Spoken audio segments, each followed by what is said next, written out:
Le blé qui sort d'un champ, personne ne le mange tel quel. Il y a des cailloux dedans, de la poussière, des grains abîmés. Avant d'arriver dans ton assiette sous forme de pain, il passe par plusieurs étapes.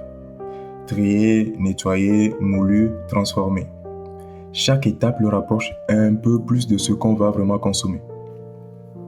Les données, c'est pareil. Imagine une organisation qui reçoit des données de 10 systèmes différents. Le CRM, le site web, les capteurs de l'entrepôt, un vieux logiciel comptable. Chacun exporte à sa manière, avec son propre format, ses propres conventions, ses propres erreurs. Tu pourrais tout balancer dans un seul grand tableau.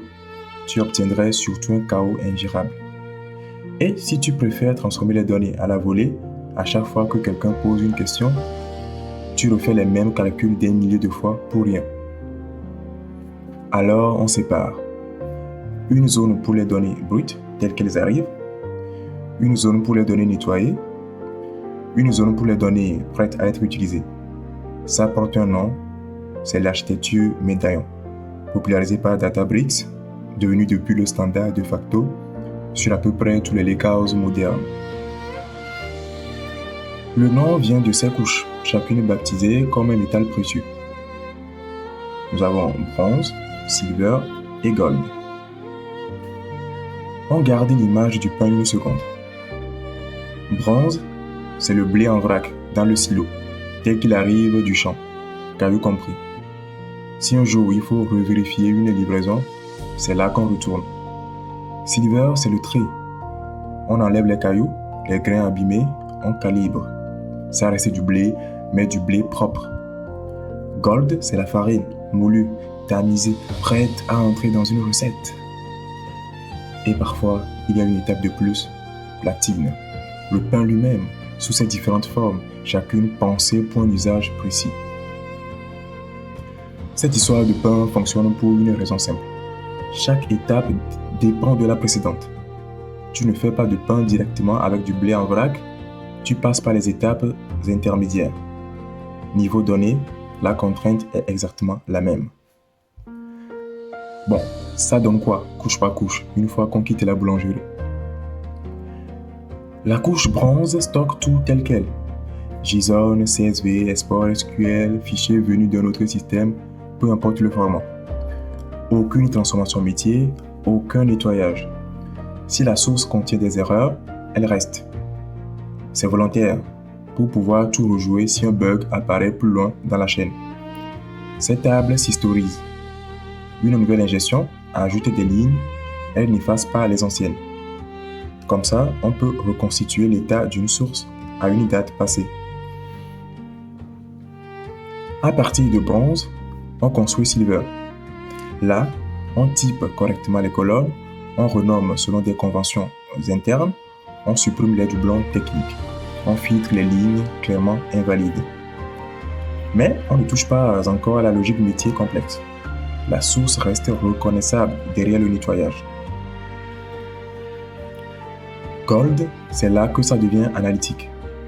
On construit des tables de faits qui rassemblent les événements chiffrables, une vente, une commande, une visite et des tables de dimensions qui décrivent leur contexte. Qui, quoi, quand et où.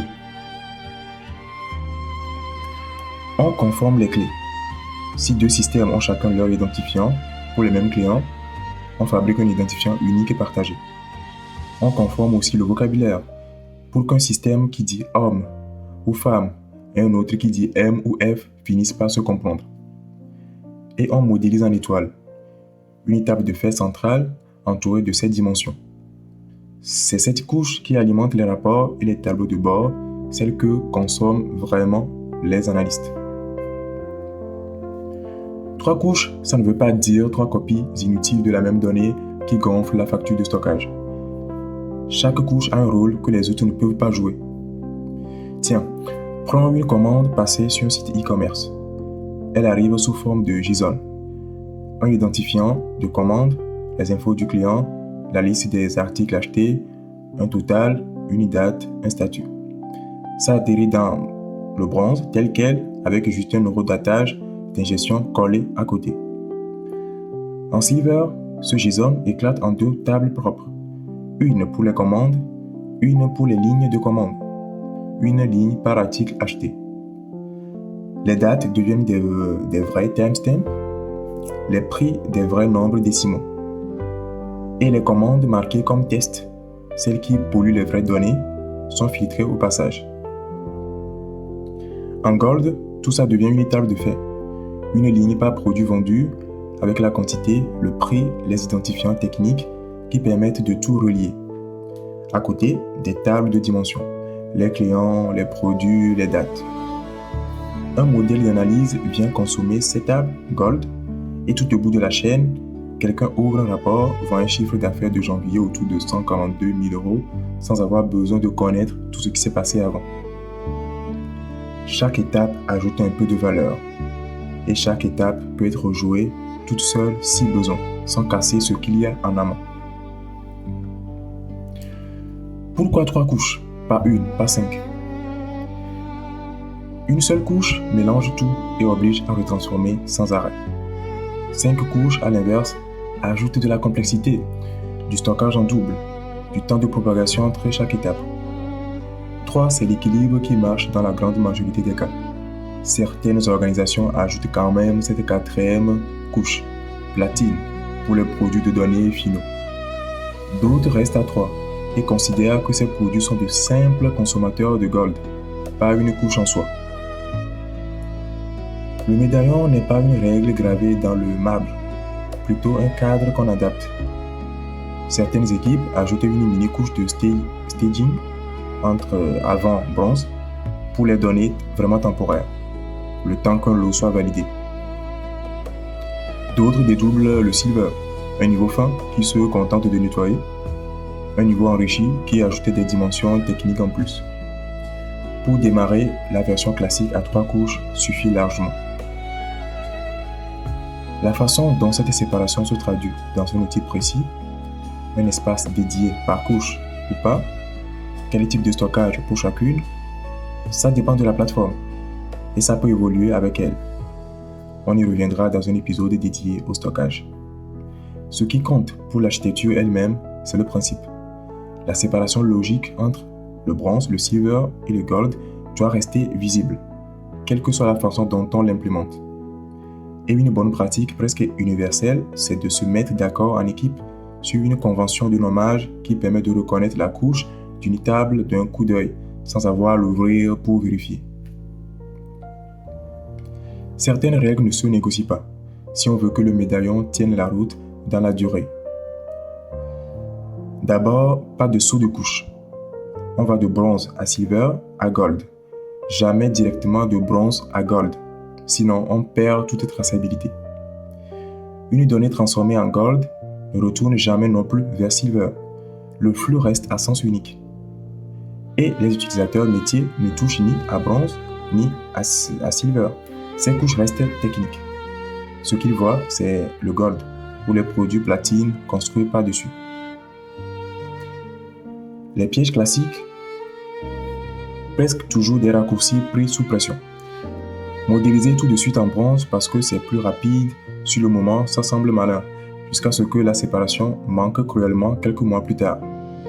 Un analyste métier qui réclame un accès direct à silver pour construire son propre rapport, ça dépanne sur le coup, mais ça finit en jointure fausse et en doublon compté 2 fois.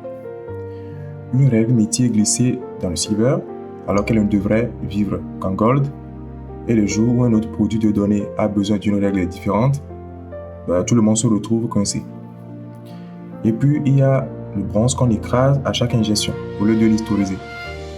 Pratique, jusqu'au jour où un bug plus long dans la chaîne interdit tout retour en arrière. 3 couches, chacune avec un rôle précis. Bronze garde tout, tel quel, sans rien perdre. Silver nettoie, sans juger. Gold donne du sens, prêt à être consommé. Et derrière tout ça, un principe simple, chaque couche protège la suivante des défauts de celle d'avant. La prochaine fois, on descend d'un cran du côté des langages qui font vraiment tourner tout ce mécanisme. Et en attendant, que la data vous accompagne. Et abonnez-vous.